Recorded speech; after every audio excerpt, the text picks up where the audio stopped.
Hello, this is your host, Todd Lewis of the Praise of Fly podcast. I'm again joined by Terminal Philosophy. Don't forget to like, share, and subscribe and hit the notification bell.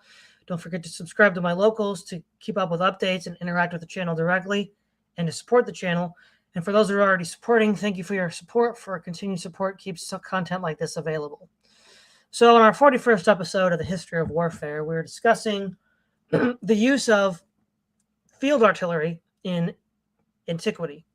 So let's first start by defining our term. So what is field artillery, or what is artillery in general? Artillery, broadly defined, is any sort of mechanism or device that propels missiles or projectiles with energy greater than what is humanly possible. So, an archer is not an artillery piece because it's a man who pulls the string and releases the arrow, whereas a catapult, a trebuchet, a cannon is artillery because it's using a power source greater than the human to propel it forward. So larger projectiles can be thrown faster. That's, broadly speaking, artillery. The artillery can be broadly broken down into two categories. You can break them down into siege guns, which are very large, difficult to move, siege artillery, which is used to batter down walls or fixed positions. And then there's field artillery, which tend to be smaller and more miniaturized in order to be used on a tactical situation. So a siege artillery is primarily destroying fixed positions like walls and castles and structures, whereas field artillery is meant to be deployed against men in the field, which is why it's generally smaller. We also see that it has basically four main roles. Well, there's two main roles. First of all, there's direct fire and indirect fire. In antiquity, we don't really see indirect fire, at least on the tactical level. Presumably, onagers and trebuchets could fire over the walls of the castle, which is, again, indirect, but that's only in a siege fixed position, not a tactical situation. So there's nothing like an ancient howitzer that is going to be used to shoot at guys over a hill. It's all direct fire. The direct fire basically just means rather that firing is something you can see within your own line of sight, rather than something that's obscured by a hill or trees or some man-made construction. And then direct fire can be categorized into four applications. One is to break up enemy field formations in the field. So you have a battalion of enemy troops and you fire your guns directly at them. To cover a river crossing, or say, quote, unquote, suppressive fire, to cover a naval landing in analogous way to World War II battleships in, say, the Pacific, or to defend a fixed position. So you're not necessarily defending a castle, but you are defending a fixed position in order to repel an enemy attack from which you can then launch a new attack. And we have four ancient examples which illustrate all of these points very well, which we'll get to a bit later. The other thing to add is that there are two main modes of energy used to propel missiles of artillery in ancient times, and by extension, medieval times. The first one is tension. And tension power is where you have compression of, say, the bow arm, and then the tension of the composite material that it's made of. So, for example, we see this with composite bows, which are then scaled up into the first catapults. You have a piece of wood carved in the shape of a bow, where the front is sinew and the back is horn. So as you pull through a mechanical device in this case, as you pull the arms of the bow back, the bow itself the wood produces this compression onto the horn, which resists that compression. And it's that tension that creates the mechanical energy that fires the projectile. Now, the second form of catapult is torsion powered, where you have essentially rope or sinew, which is wrapped around a central mechanism, and it creates stored mechanical energy. So a good example of torsion energy on a very small scale is when you wring a washcloth. As you wring it, you're twisting it to hold energy. And it's a more efficient way to hold energy than just mere tension. So one of the benefits to torsion power is it more readily facilitates miniaturization. So most of the field artillery we'll be discussing is torsion powered. The first main, now we've mentioned this before in other contexts, specifically the biblical warfare episode. I think the case can be made the first catapults were invented by engineers in the kingdom of Judah under Uzziah. But most people would agree, though, that while that might be a contentious point, Dionysius, the first tyrant of Syracuse in 399 BC, invented the first, what we would today call tension-powered catapult, the Gastrophetes. And then the first torsion power was invented by the Macedonians, which we discussed previously, which was the Oxybelles. And then the Romans perfected it with things like the Scorpion, which was a miniaturized mobile device. So this is sort of an introduction to what is artillery, what is a field artillery, and what were the basic kinds of ancient artillery that we can expect to see right up until the age of gunpowder. So what are your thoughts on that? Right. Well, you are correct to point out that, as far as warfare in antiquity is concerned, the vast majority of artillery that was used was primarily used in siege settings. The four examples that we'll be discussing here soon are examples of where artillery is used more tactically against formations in the field rather than these sort of fixed positions like fortresses or any type of enemy settlement. So, it wasn't until that warfare in general became more dynamic, arguably with the rise of Philip and sort of these, and then eventually with Alexander, with these vast conquests into Central Asia. The opportunities presented themselves where you have formations that are, for example, the Third Sacred War, which we'll get to, where the phalanx is such an efficient infantry formation and is such a tough nut to crack, so to speak, that the only thing that could possibly repel it or theoretically repel it is, figuratively speaking, to sledgehammer it away with field artillery. So I think that's correct to point out. Also, many of, and I would say that this is where the term combined arms becomes more and more relevant, because combined arms, when you think about it more broadly in terms of just military history across any era, broadly speaking, it's the cooperation of different types of units on the field. And that includes everything from infantry to cavalry, artillery, engineers, the logistical part of the army. All these units have to work in tandem with one another, and there has to be an agreed upon objective, or there has to be a consensus in addressing certain battlefield dilemmas. And so that is where this use of field artillery used more tactically against infantry and cavalry. This is where, arguably in the 3rd century BC, this is where field artillery becomes more of a dynamic thing. It's not just these heavy, slow, lumbering, fixed artillery pieces that just plug away at gatehouses or at walls or at just anything over the wall. You now see this more. You see a more dynamic usage of artillery in general as a way of deterring the enemy from using certain tactics.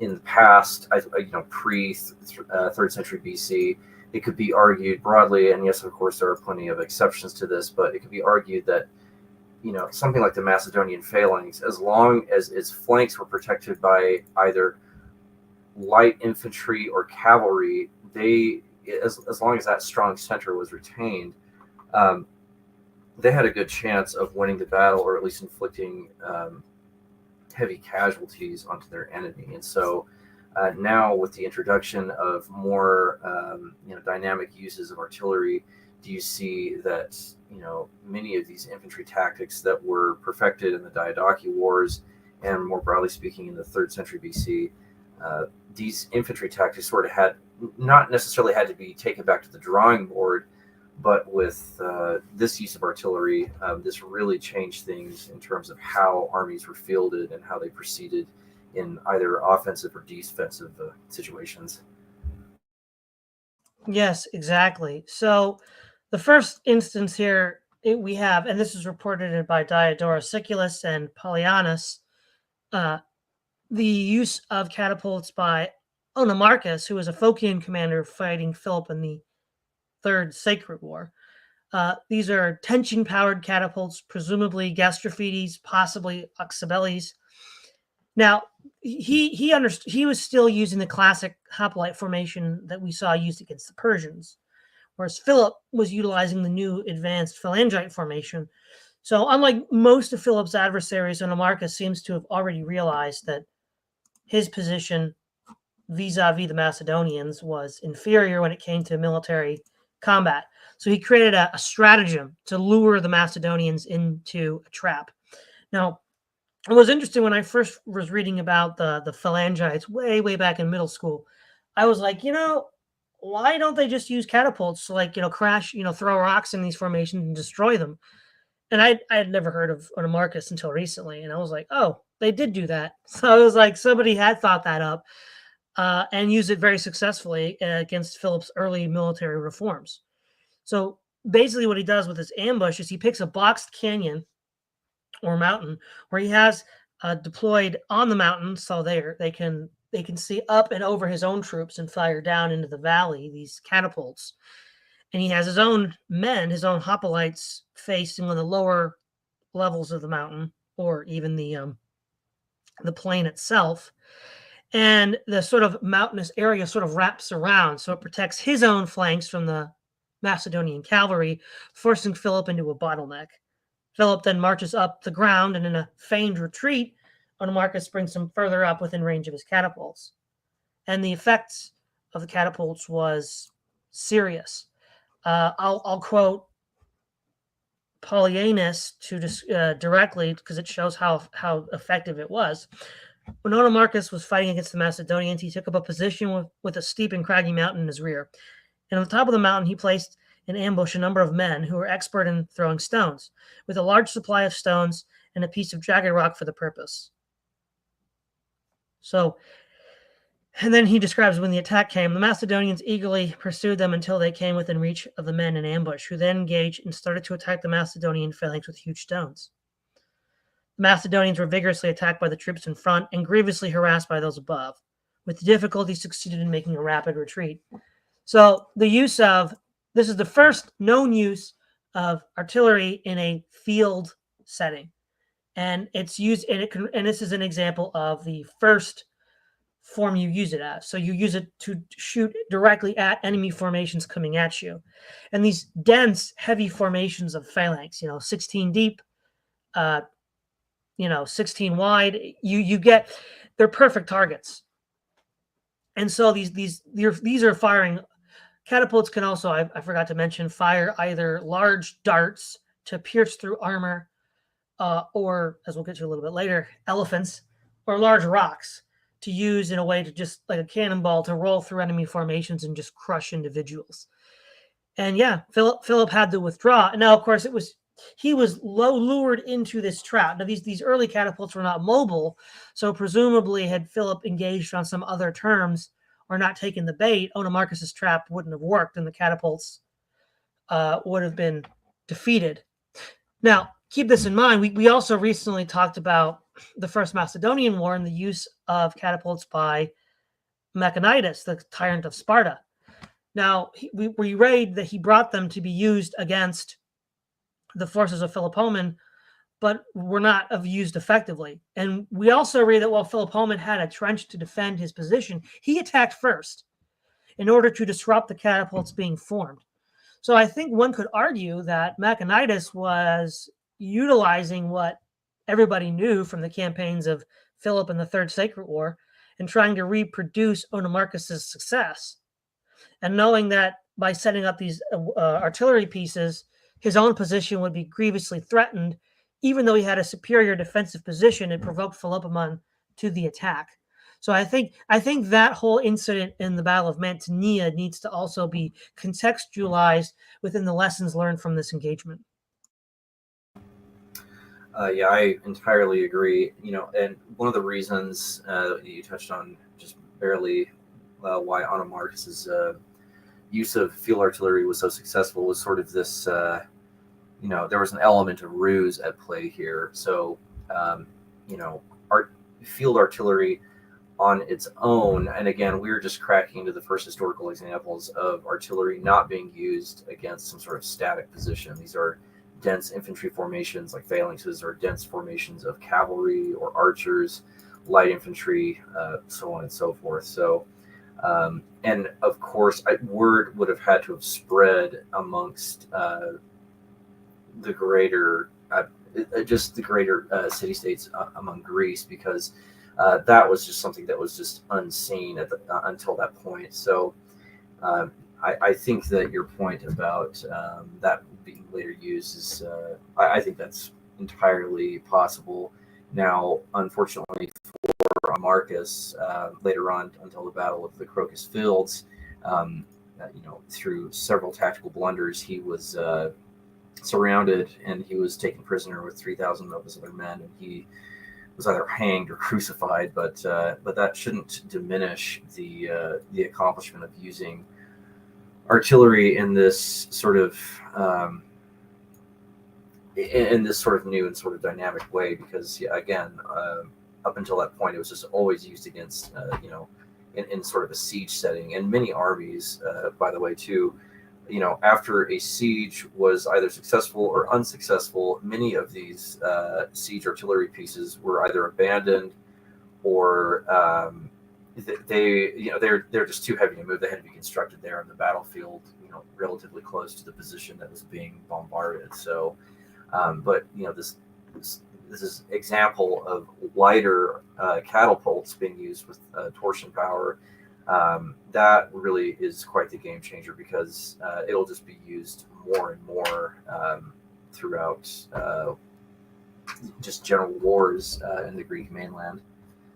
Exactly. So the next major use is the Alexander's crossing of the river Jaxartes, which is a use of field artillery in the fire suppression role, but more narrowly fire suppression to facilitate a river crossing.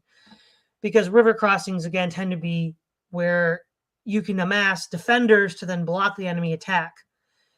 When we discussed Alexander the Great many moons ago, his preferred way of crossing a river was just inflating animal skins and having his troops cross on as wide a front as possible in order to overwhelm the defenders. But here in this case, he's going up against the Scythians, and they're on horseback and are archers. So it gives them this sort of like fire brigade capability where they can rapidly redeploy at any point along the river as Alexander's men are crossing. So he needs more than just a wide front to cross over.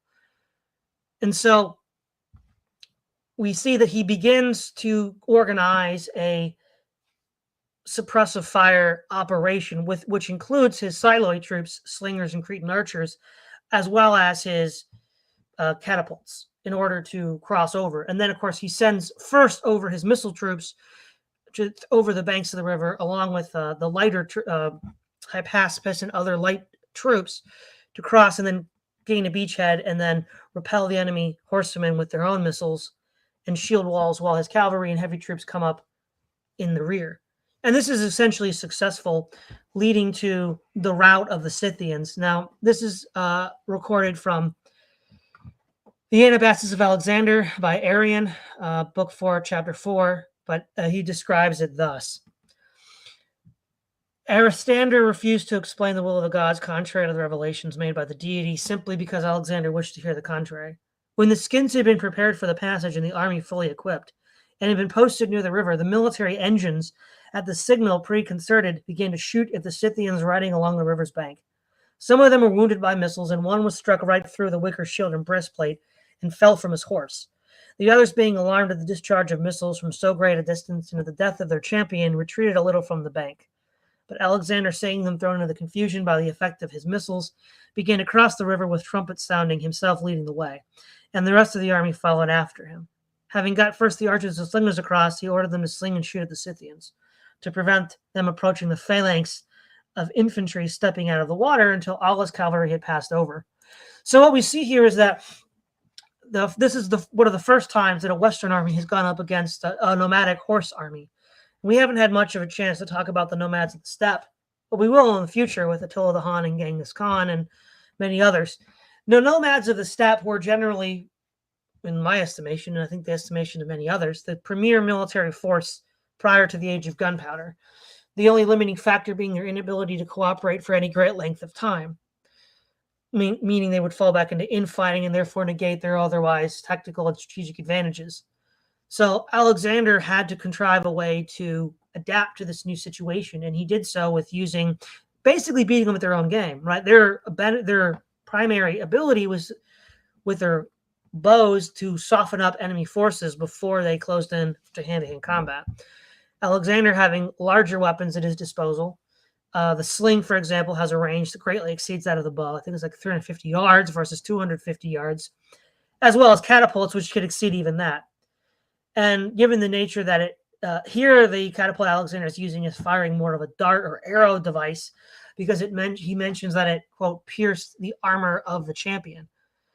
We see a similar example, fast forwarding way, way ahead, when the Romans under Belisarius are defending Rome from the Goths, and the Gothic champion is taunting them outside of the walls of Rome, and he gets shot with a catapult and pinned to the tree. So this kind of these are no trifling weapons. I mean, if you fall in their line of sight, they will kill you. Doesn't matter how well trained you are. Doesn't matter how much armor you have. It's a real equalizer. It does a lot of damage, and it scares people. That's why the Scythians scattered and ran.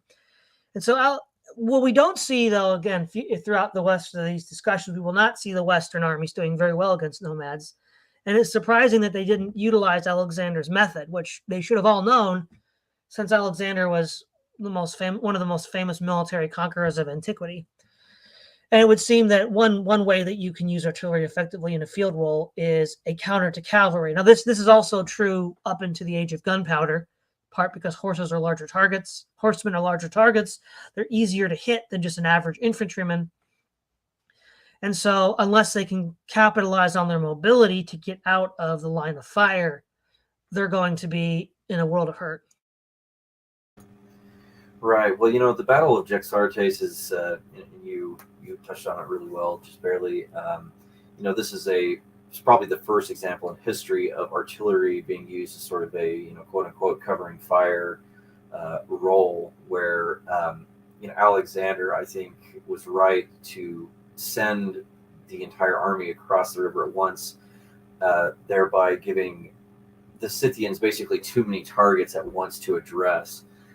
I think you perfectly described, all the sort of advantages that the nomads of the steppe had enjoyed for centuries. Highly mobile, the ability to outflank slow-moving, dense infantry positions. They enjoyed that sort of that capability, that mobility, and the ability to do damage for centuries. But in this sort of setting, with the river basically running from east to west, and Alexander crossing the river heading north, with the Scythian positions on the north side of the river, they had too many targets to shoot at. And also, there is some really interesting speculation on the Battle of Jaxartes from Todd, you and I have talked about this in the past. The Osprey Publishing Company, they typically do a great job of covering either specific battles, or campaigns, or types of troops or units or things like that. And I can't recommend it to I can't recommend it enough to those listening.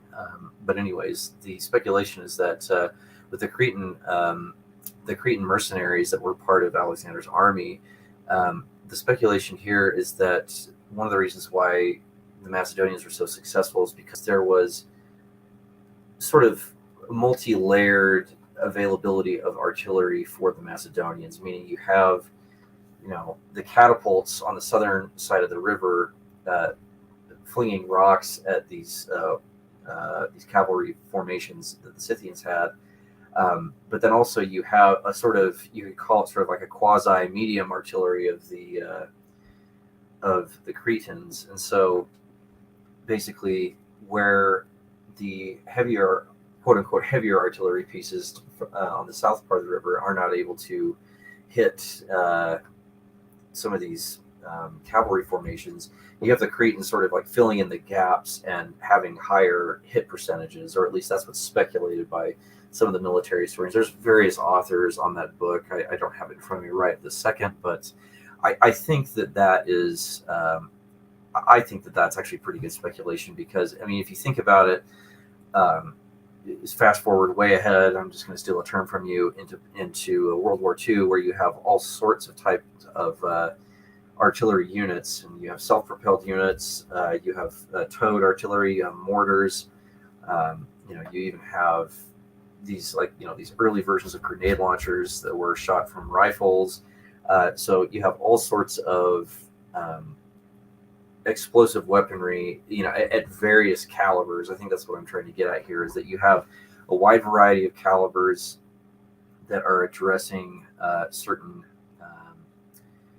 targets on the battlefield. The larger the caliber, you could say, are focused more on the denser, more difficult units to fight, and then the smaller ones are more addressed. You could say that those types of munitions are used for lighter and medium infantry formations. So I think this is even more so than I forget his name, Anna Marcus versus Philip in the Third Sacred War. You have another sort of dynamic layer here between like medium and heavy artillery. Although, one rock slinger isn't going to do anything, but if you have a formation of 600 of them, well, that changes things. And if they're working in tandem with heavier artillery batteries, and they're focusing their fire on certain formations, which I think that's fair to say, because by the time that Alexander's phalanxes had crossed, there was enough so-called covering fire, suppressive fire, for the phalanxes to form up and then march straight north into the heart of, or the main formation of the Scythian cavalry. And basically, there's too many targets for the Scythians to address, to sort of pick off easily at once, which again they've enjoyed for centuries. And also, to another interesting comment in the Osprey Publishing book on Alexander's campaign, Alexander's conquest of Persia, is that many of the horses were likely scared by, were easily spooked by, heavier objects coming down and, clobbering, other cavalrymen. So I think that's, again, that's just speculation from modern historians, but I think that's fair to bring up in this discussion. Right. So the next example is Caesar's invasion of Britain in 55 BC. Now this is illustrative of a couple issues, one of which is very apropos to our discussion. One is only tangentially related. In antiquity, we have many examples of amphibious land-sea operations, but we have very few examples of what we would today, in modern terms, call a contested landing. So something like what we would see at Gallipoli in World War I, or Tarawa or D-Day in World War II, where the enemy knew you were coming and they had positions already prepared to resist you.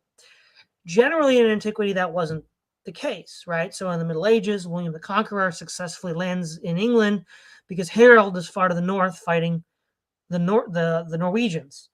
We also have the landing of Agathocles in Africa, which we already covered. It wasn't contested because Carthage didn't expect Agathocles to even land in Africa. But here Caesar has a contested landing. The Britons do know he's coming, and they are ready. So one of the things we can see is that given that Caesar was using catapults on his warships, I think we can assume they were at least triremes. I don't believe anything smaller than a trireme could even be a suitable platform to mount such a weapon system.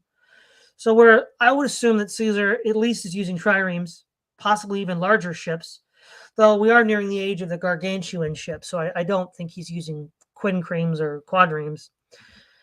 So we see that. And we also see that not only do they have catapults, they also have missile troops, slingers, and archers. Again, like Alexander, the combined effect of these three missile delivery systems were used to suppress the Britons. So Caesar describes the Britons as having cavalry and chariots. Again, mobility, just like the Scythians had. They can move anywhere along the beachhead to challenge the Romans. And in almost like D-Day style, the legionnaires are literally struggling up the beach in the water, in their armor, and they're not having a good time of it. The Britons are, there's points in the battle where it looks like the Romans might be thrown back into the sea. But in an act of desperation, Caesar sends his ships into shallow water at the risk of them being beached so they can provide direct fire support on the troops. And the what happened with the sort of British tactic was the chariots were battle taxis. So the warriors would dismount and fight the Romans, but they could travel much more quickly because they were in a chariot vehicle and they weren't wading through all this water. So that was the advantage that they had, and Caesar negated with the use of catapults. And we read in his history of the Gallic Wars, Caesar says, when Caesar observed this, he ordered the ships of war, the appearance of which was somewhat strange to the barbarian, and the motion more ready for service, to be withdrawn a little from the transport vessels, and to be propelled by the oars, and be stationed towards the open flank of the enemy, and the enemy to be beaten off and driven away with slings, arrows, and engines, which plan was of great service to our men, for the barbarians, being startled by the form of our ships, and mentions of our oars and nature of our engines, which was strange to them, stopped, and shortly after retreated a little. And while our men were hesitating whether they should advance to the shore, chiefly on account of the depth of the sea, he who carried the eagle of the 10th Legion, after supplicating the gods that matter might turn out favorably to the Legion, exclaimed, "Leap, fellow soldiers, unless you wish to betray your eagle to the enemy.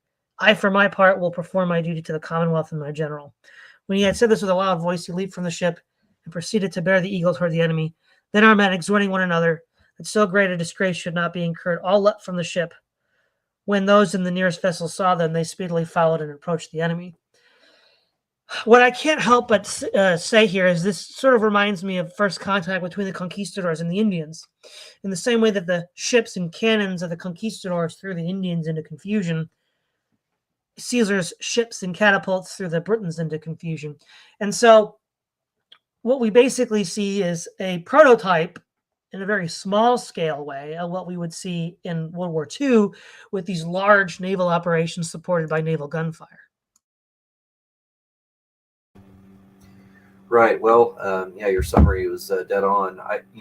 The one reason why, the Romans were at least they were able to at least establish some sort of beachhead was, as you said, the availability of multiple missile delivery systems. And I think this also applies.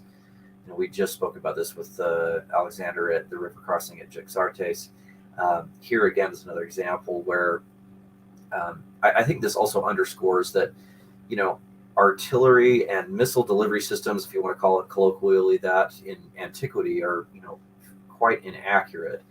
Centuries before the English longbow and, more perfected trebuchets and other more beefed up artillery systems were developed. So, the how you get around that is you have, you multiply the amount of artillery pieces, and you make larger formations of archers, larger formations of rock slingers, catapults, so on and so forth. So as long as there's a substantial volume of missiles being bombarded on any enemy formation, the probability of actually inflicting casualties goes up. So the advantage for Caesar here was the deployment of naval formations that had the ability to place catapults on these not quinqueremes, but triremes. Was it triremes? Sorry. Well, that's what's hard to tell. It's hard to tell from the tertiary sources I was reading, but it couldn't have been a bireme. This is too small an amount to catapult, and I assume it must have been a trireme because the larger ships, is when we ever get to Actium, we're already out of favor. Right. Yeah. I had some difficulty myself figuring out which specific vessel that these catapults were placed on, but I think without the variety of artillery and archers, the Romans would have been driven back into the sea. So that is the precise point here, is that here's yet another rare example in antiquity where artillery is not being used on fixed positions, but rather to suppress and deter enemy formations so you can establish some sort of beachhead. And there was a failed landing at Dover, or whatever I think it was called, Debris or something like that, in ancient times or something like that. But I think because of the cliffs and the unforgivable terrain, that's why they went further east. They sailed east around around to their beachhead. So, but yeah, that is also an example where these British tribes were ready for the Romans to land, and so landing is difficult enough to pull ships up and to establish some sort of secured beachhead, but being shot at and having the landing be contested while you've got heavy armor and you're waist high in water. I mean, that's pretty unimaginable in that day and age. So, but yeah, if it were not for not only artillery but for the archers as well, in tandem with the artillery, I think that I mean, they most certainly would have been driven back into the ocean.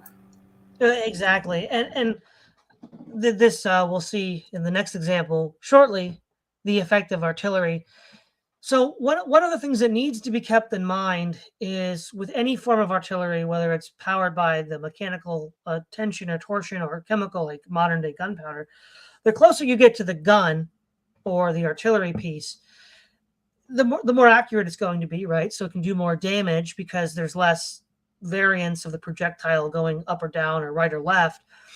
And it's a massive force multiplier. I mean, if you can reliably sling these projectiles, in antiquity, most men fought with little to no armor. The Gauls and the Britons fought naked. Only the Scythian champion had a breastplate of armor. Champions. So this is going to be absolutely devastating. And you could view it in much the same way that Napoleonic artillery devastated enemy formations. Obviously, they were more mobile under Napoleon's day and more powerful because of chemical gunpowder energy. But regardless, it's the same basic principle. The last one here we have to, well, not the last one. The last one with regards to Caesar is the siege of Alesia. So, okay, Alesia is called a siege, but it's really a battle because the Romans, because of their proficiency in engineering, would often the strategy of circumvallation is where you build trenches to encircle a city to starve it out, which circumference, circumnavigate. So circumvallation is a compound word which means to circle with trenches.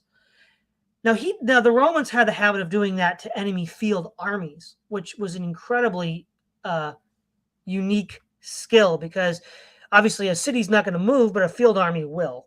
So you have to be fast if you want to contain a field army. We see this first used successively by Sulla against Mithridates in the Mithridatic War at the Battle of Chaeronea and Onomachus. Caesar's using it here against Vercingetorix in Alesia. So we already see a highly proficient military here. But then he has to build an outward wall of trenches to repel the relief army that Vercingetorix had called before he was completely encircled. And so the real pivot point of this battle was a combined attack from both.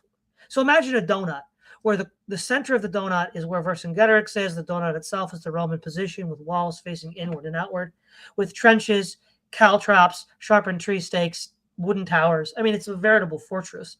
And then Gallic troops on the outside trying to attack. Well, these wooden towers, though, allow Caesar to deploy catapults. And Vercingetorix launches a night attack when he realizes that the relieving forces are coming.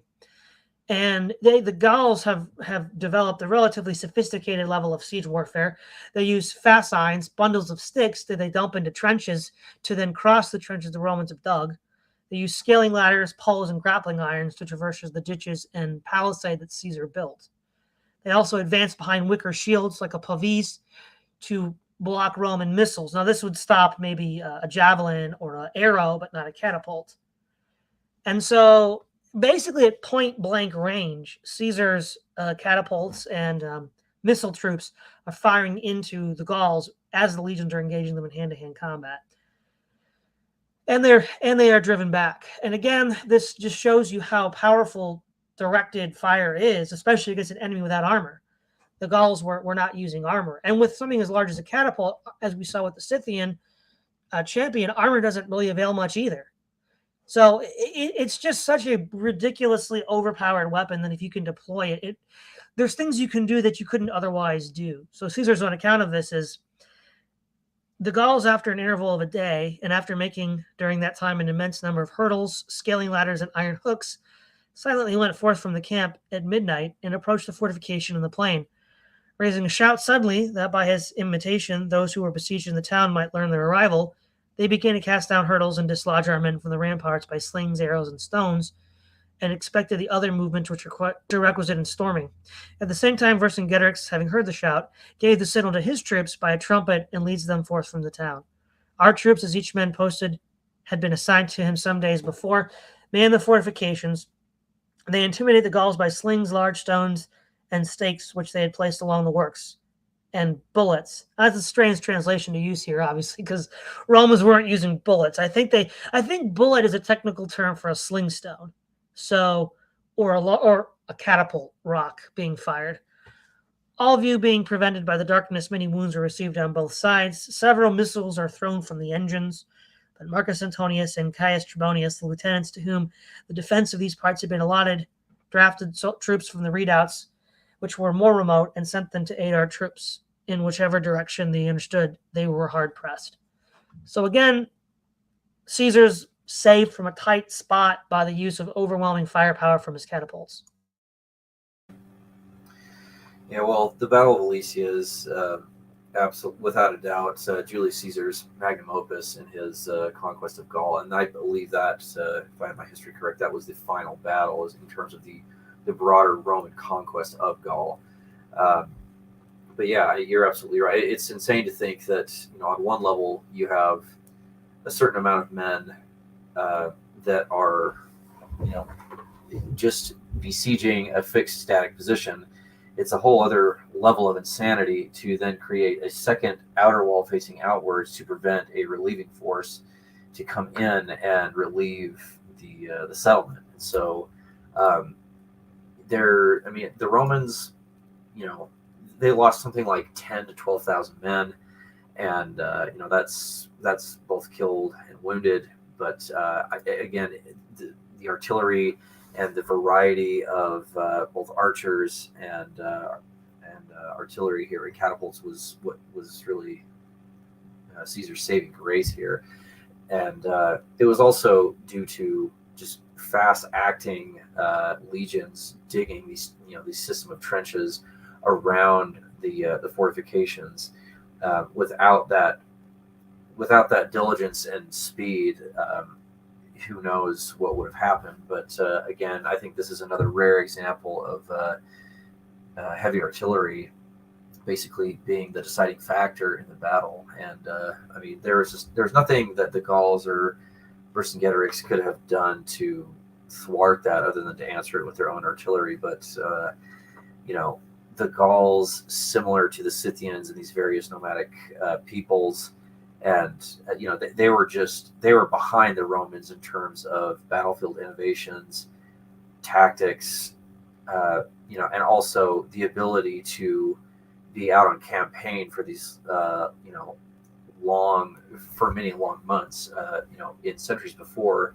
Some in wars like the Sacred Wars or Macedonian Wars, or even earlier in Rome's history, the Latin Wars. Many of these campaigns could only last a few weeks, and by that time, many of these formations were just out of food. They had marched well beyond their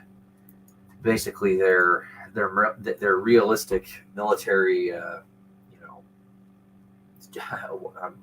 not sure the word I'm looking here for, but they're out of their jurisdiction, if you want to put it roughly speaking. But the Romans, due to this logistical support system, as well as the ability to create encampments that protected the army, so they could basically settle down for winter, out on the Gallic frontier, and then as soon as spring comes around, they're right out back again campaigning. Whereas there's nothing that the Gauls or any other peoples on that same level of technological capability, or even on that same level of governmental organization, they could have done to thwart that. So, but yeah, it is there's a few examples in World War II of salients being formed where you've got pockets within pockets of troops. There's a few examples of that on the Eastern Front, but this this double layered fortification, one facing inwards, bombarding the settlement, and the other one facing outwards, fighting a relieving force, is just utterly bonkers. So now there's a few niche uses of artillery that we see throughout history. So the first one is an anti-elephant device. Vegetius, in his The Military Institutions of the Romans, describes what are called the caro ballista. So it's a ballista mounted on a wagon pulled by horses or oxen in order to give it increased mobility, which could then be deployed along the battle line to plug a gap and fight off elephants. He says here, large ballista drawn on carriages by 2 horses or mules should be placed in the rear of the line so that when the elephants come within reach, they may be transfixed with the darts. The ballista should be larger in the heads of the darts, stronger and broader than usual, so the darts may be thrown farther with greater force and the wounds be proportioned to the bodies of the beasts. It is proper to describe these several methods of contrivances employed against elephants so that it may be known on the occasion in which manner to oppose these prodigious animals. In his history of the conflicts with Rome and Persia, the great pagan historian Ammianus Marcellinus describes the use of ballista and scorpions to destroy siege towers and kill Persian elephants. Also, there was an ancient practice of having clay pots full of fire. Now, it's not Greek fire, but they were clay pots with fire lit, and you could fire them from a catapult into an enemy ship to set it on fire. Now, again, unlike Greek fire, you could still put it out with water, so it had some limited value. Hannibal also used this idea to fill clay pots full of venomous serpents. So he was working for the Seleucid king Antiochus, who was fighting a naval battle against the Romans. He commanded his troops to fire clay pots filled with venomous snakes from catapults onto the enemy Roman ships where they were bit. And apparently that threw the Romans into such confusion that he defeated them. So these are sort of like niche examples of the use of catapults in order to achieve victory. And just real quickly, I want to read the account of the Gothic soldier that was killed by a catapult, referencing from Procopius's Gothic histories. And at the Salarian Gate, a Goth of goodly stature and a capable warrior, wearing a corselet and having a helmet on his head, a man who was of no mean station in the Gothic nation, refused to remain in the ranks with his comrades, but stood by a tree and kept shooting many missiles at the parapet. But this man, by some chance, was hit by a missile from an engine that was on a tower at his left, and passing through his corselet and the body of the man, the missile sank more than half its length into the tree, and pinning him to the spot where it entered the tree, suspended him there a corpse. And when he was there seen by the Goths, they fell into great fear, and getting outside the range of the missiles, they still remained in line, but no longer harassed those on the wall. So one of the things that we see here is that while they're not necessarily accurate, and even Procopius says, as by chance, if it's a numbers game, right? Just like in the ancient days of file and muskets, the more muskets you threw at the enemy, the more balls you threw, the more likely they'd get hit. Well, the same with catapults. The more catapults you have, the more likely is the other guy's going to get hit. It's just a numbers game. But a lot of that is fear factor because, you may not actually get hit, but the fact that you might get hit, and if somebody is killed in such a stunning way, that's going to spread fear throughout the ranks. And so the last thing I'll add about catapults here is they are not yet an independent arm, right? So with Gustavus Adolphus and Napoleon, we see field guns becoming their own arm. So you have infantry, artillery, and cavalry as 3 discrete arms. Whereas throughout antiquity, they're really an extension of skirmisher troops. We see Alexander and Caesar using them alongside slingers and archers. They're just considered a larger version of those. So they're still not an independent arm in a tactical sense, though they would be when it came to siege warfare. They're still a dependent arm in service of shock troops, the legions or the phalanx. But what we do see is that the tactical roles fulfilled by artillery don't change. They're the same as they were in antiquity as they are today. The only difference is they're larger today. They have the means of propelling the missile from mechanical to chemical, the means of transportation from a horse to an internal combustion engine. And we see that, lastly, they are extremely complicated, capital-intensive products. You have to have artisans and engineers who can construct them. You have to have people educated in mathematics for the maintenance and use of these weapons, which is why we know the Greeks and the Romans used them, and we also know, though we have less written accounts of it, the Persians, the the Sassanid Persians, so late Persians, and the Carthaginians used them, though we don't know to what extent the Persians and Carthaginians used them in a tactical role. One assumes they must have, but we don't have any written records of it directly. And so we see that it takes a highly developed civilization with the capital capability to produce these weapons, to educate the corps of engineers that can use them and operate them, which is a limiting factor, which is why we don't see them more broadly used throughout antiquity. And in fact, only a handful of nations and cultures use them effectively. But one of the driving forces that would impel a nation to develop that level of capital security is they are an extremely effective weapon, whether in a siege or on the sea or on a tactical operation. Yeah, that's very well said. Yeah, it can't be stressed enough that while the power, the potential power of artillery in antiquity was something just fascinating unto itself. It's absolutely true to say that everything was organized around the infantrymen in the sense that for the Macedonians it was the phalanx. So the cavalry, the archers, artillery. The logistical aspect of the army, the baggage train and all that, it was all organized around the centerpiece of the infantrymen, or the heavy center, if you want to call it that, more broadly speaking. I'm not exactly sure when artillery was organized into batteries, and they were given specific fire missions for specific niche objectives for a certain day during a battle, but it's clear here that these examples that we've been talking about today is like you start to see the tactical use of lighter artillery being used in a field artillery role as opposed to a bludgeoning siege weapon, and they stick out. It's interesting to me that other ancient historical military programs or podcasts haven't mentioned this yet, because for centuries, they were just these pummeling weapons that were meant to just, beat away at static positions. But now you've got this much more tactical use of lighter artillery being used as part of in tandem with, for example, which Alexander used, like Cretan rock throwers, the mercenaries from Crete, as well as archers. So you've got this multi-layered, like light, medium, heavy artillery system sort of at play here. And yeah, the comment you made earlier about, I guess what you could say, the so-called economics of artillery is really fascinating, because, in order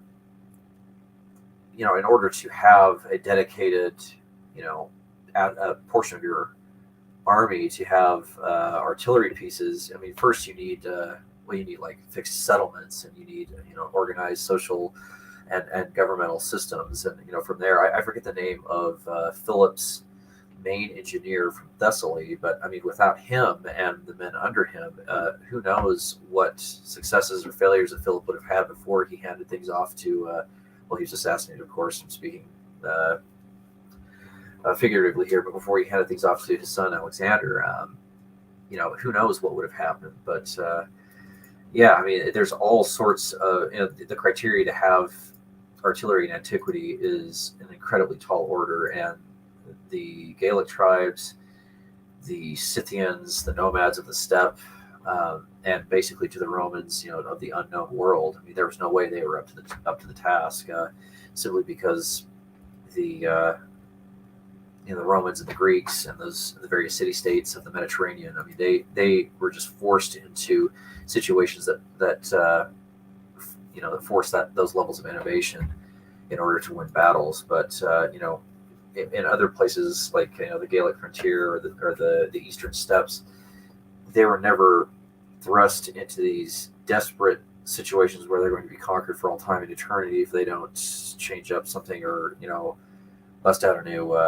sort of piece of military hardware to change the tide of battle. They basically had their Parthian shot, they had their mobility, they had these temporary encampments, and then of course they had they were in the throes of infighting for centuries. So the social and sort of physical material conditions that the Gauls and all these other various tribes I guess we could call them uncivilized if we're going to be extra, just shooting from the hip, and if we're just going to be based, then those people just weren't up to the task, and the city states of the Romans and the Greeks, they were just forced into these situations, and thereby the development came to the Greeks and the Romans first.